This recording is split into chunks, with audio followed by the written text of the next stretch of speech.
So I did a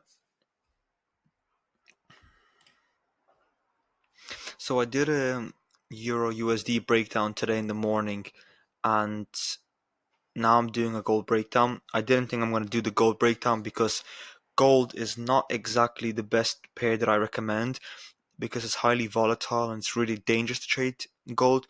It doesn't usually follow, not that it doesn't usually, but there is occasions where it doesn't follow rules much more than forex. If you have like a good liquidity sweep, and on forex you would enter and sell, for example, the euro USD, it would go down after the liquidity sweep, but gold could end up going and taking out that liquidity sweep again and then dropping because it's very volatile and doesn't really follow rules all the time perfect. So it's not really a pair I want to show you that it's tradable because you will try to trade and you will lose. That's why I recommend sticking to you just stick to Euro USD or two pairs maximum. You have Euro USD, GBP USD, and Euro GBP. Also GBP GPY, for me, I like to trade it. It's been doing good and I like it, so you can trade that also. But I recommend one pair like Euro USD, probably the best and most common, and smooth.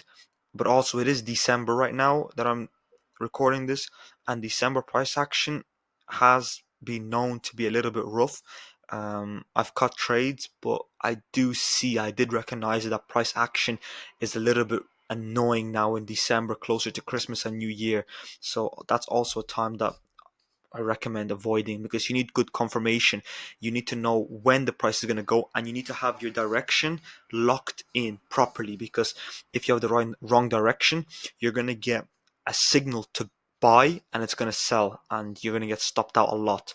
Um, so yeah, basically, I'm gonna just do a gold breakdown, but I'll do more of them because it's still a pair, and I trade it basically the exact same way I trade my Euro USD and GJ. It's the same concept, so it's just another way of just because I have another winning trade today, is to show you how I trade it. So going into the gold day, I'm bullish on gold, really bullish, but the thing is, especially now, this was my first point of liquidity and it got tapped, and then the price dropped. From here I was bearish, but when I saw this market structure back up on the daily, I saw that gold is really bullish, and it's probably going back to being bullish now and gonna go higher. But today on the time frame, I saw that it swept this liquidity as well. It's a liquidity point, and the daily was so overbought. I expected there should be a drop because it's so overbought. It needs to go and sweep some liquidity, like something like this, the last 4 hour before continuing the daily, or at least the last 1 hour, because the 1 hour was also very overbought. So we needed some retracing to do. So when I opened, also the 1 hour did a market structure shift again after sweeping the last high here, which was, it says Sunday, but that's Friday high, I'm pretty sure. So last week, that's probably even last week's high. If I'm no, it's not like no, it's not. It's because you no, it is. Wait, Friday, Sunday, Monday is here. Friday, that means Sunday was here. That's actually last. Yeah, I didn't even look at that. That's last week's high. So a high volatility, a high liquidity point because it caused a big move down. So I saw the 1 hour do a market structure shift after that sweep, and I said to myself, I'm gonna potentially look for sells to continue the sell to do some retracements. And then when I saw really good volatility and movement, I just held the trade down and I just kept holding it. So I've checked my trade history and I entered in here. So right now I've marked out 8 till 9. As we learned in our lesson, our that's our Frankfurt session. So when you draw this top of the POY, it didn't get touched. So I had this marked out and I'm pretty sure it didn't get touched yet. So then you mark out the whole POY here first. Then that's on the 15, but on the 1 hour it did touch. So you have the one, that's what it was. You have the 1 hour POY that you bring in, which is this. And then I opened up my 5 minute as well, and I saw here during, I think I entered the trade in this zone here, in this zone halfway through Frankfurt. Again, I don't really recommend that. Just wait till New York open potentially, because look, Frankfurt closed, London opened, and there you go. You had your reaction of the POI, so you could have entered in there. That would have been your London session and more safer. Um, but when I open the 1 minute, you have in here the price was going up, up and up, and then after touching the POI, it showed a good reaction, and then a good few reactions, and then it showed a big, good market structure shift to the downside here. Also, it did like shift through all of this. Like this would have been the major low on the 1 minute, and it closed above it as well. So depending whatever you use, and then from here you have this POI as your protection that it could look to hit. But then also on the 5 minute, if I remember, on the 5 minute, it did cause a reaction. So in theory, this whole block is kind of now your POI because it did cause a reaction. But on the 1 minute again, if we just find that it's up here,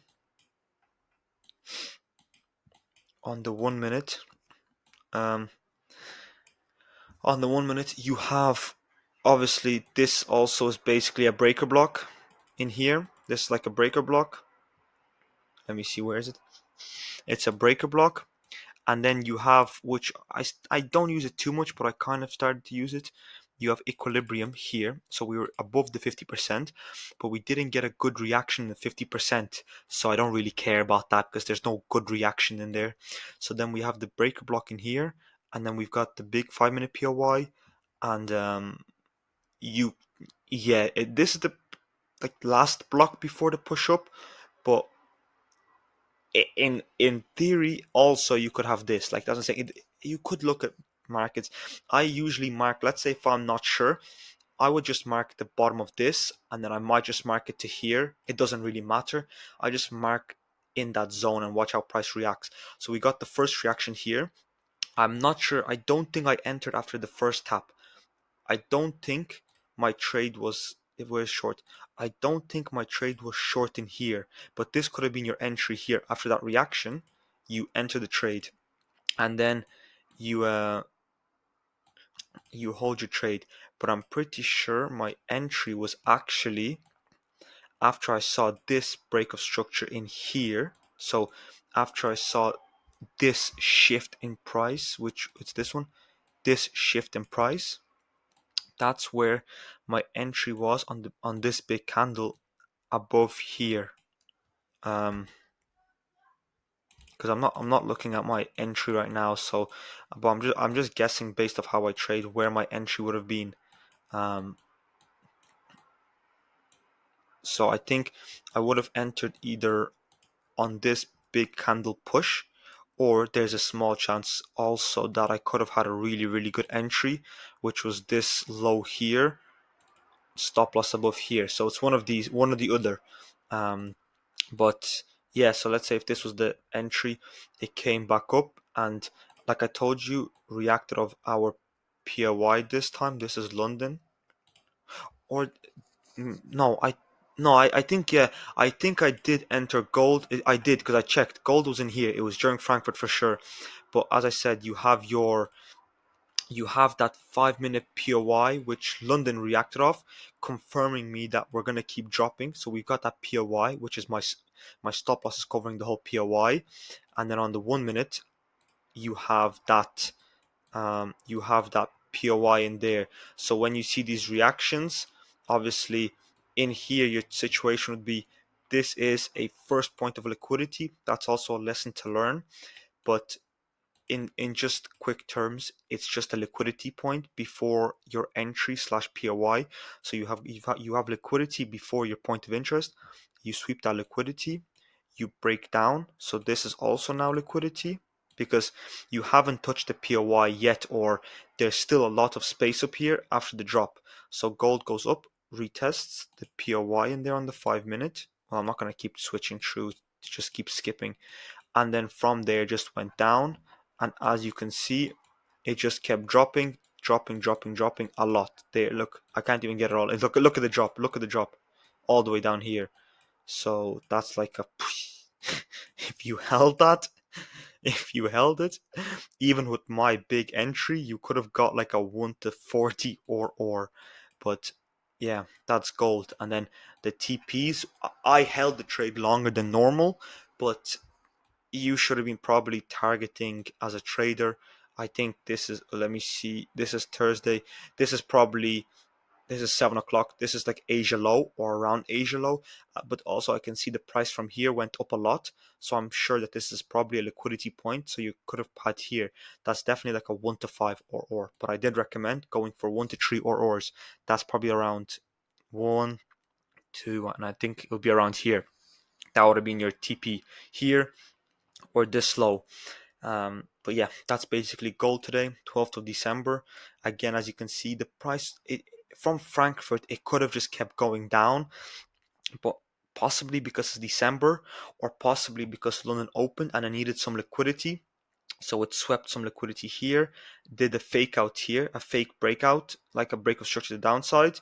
So you could have said this as well, because look, you also got interior breaker, because this breaker pushed price up into this breaker on POI. So it pushed it into a POI, got closed below. You could have used all of that as a POI plus a breaker plus this big fair value gap, that big fair value gap for your stop loss. But this didn't really touch anything. This just liquidity sweep and dropped. So that's what I meant with gold. Forex could have probably even sold from this zone already, because it swept the nearest liquidity, because it didn't sweep any liquidity going down. It didn't like retrace and sweep liquidity, so it has to sweep this. It swept and it could have dropped from here, but instead it went up very fast. So that's your basically signal that that's gold. You could have entered here on Forex, it could have worked out. Instead, here it stops you out and goes higher into the highest point of interest. Or if you really wait and you're really patient, I showed you there's a 5 minute POI. It hit that and then it went. Also, if you were to mark out this Frankfurt drop, yeah, again, it reacted of the 50%. So you are in the 50%. So arguably you could say it's a really good entry, but like I said, you've got you have that 5 minute POI in there that is waiting to be tapped. The fair value gap did get filled during, I think, London and Frankfurt. They just where they connect, and then yeah, it was also very bearish. I mean bullish. So then it just kind of faked a bullish move as well, and then went down. So yeah, that's just the trade. I got in early, so I didn't have to worry about the rest. But like I said, I showed where I would have been entering and my thought process. So I would have, like I showed you, entered in there. Also, I potentially could have lost. Well, also, when you have this move down, you want to see a reaction of the POY. So there, I'm spotting it now. There was no reaction of the POY. It got broken through fast. So then you know it's going to go past this high and it's going to go for the next POY. See the way this POY touched and closed out of it? That's really good. That's where you enter your London trades. So your London trade would be not the small candle. I prefer to end on the candle with strength and volume and speed, so it's big, and then you could have your stop loss something like this. That would be a really good trade as well right there. You see, you get basically just a little bit of drawdown a few times and then it goes down. So yeah, that's the gold trade today.